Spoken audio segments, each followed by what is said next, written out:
Getting back to our kind of quick overview of the brain, our children are our mirrors often, and those we're kind of following each other around. But often, what happens, and I found this myself as a dad. My son's a little bit older now, but we get caught up in this loop of reacting to each other.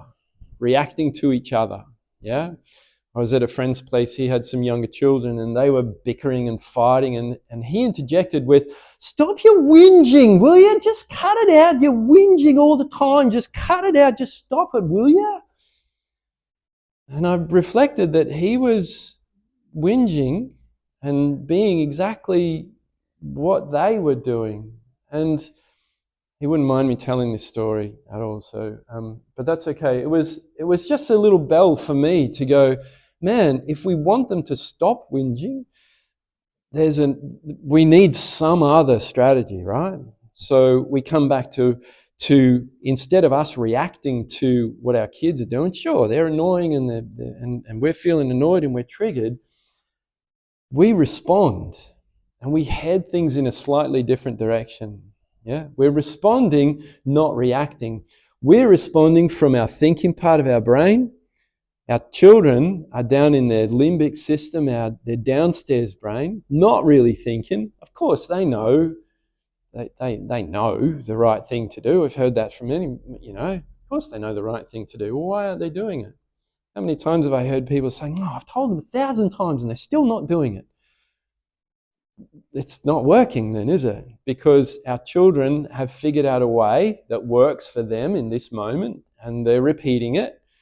And you've dropped into this way that kind of works for you, inverted commas. It kind of, there's that emotional release that comes from, that's kind of an emotional release, isn't it? And it feels good for the moment. And we've achieved our immediate aim. We've got compliance. But then we've got to come back together again at some point, don't we? Yeah? So, how do we do this? Don't pick up the rope. There you go. What are some of your triggers? What are some of those habitual patterns that you find yourself in? There's no judgment here. We're all in the same boat. And I had to really recognize the child that I was in response to my parents was not the same. I didn't want to be the same parent that my parents were to me. I wanted to be a different one. And yet the person that I was in response to that was very conflict averse. And I was really uncomfortable with that. And it took me a long time to figure out that conflict is necessary. Conflict is necessary.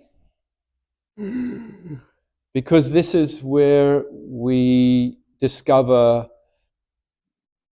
the skills needed to manage the difference. Our children have different ideas about how they think the world should go, and we as parents need to be the guides, the thoughtful, measured guides for that.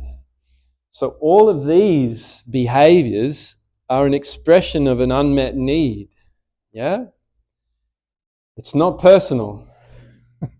It might feel personal when your son calls you what he calls you over the coffee table, but it's not personal. What are some of your triggers and how do you respond?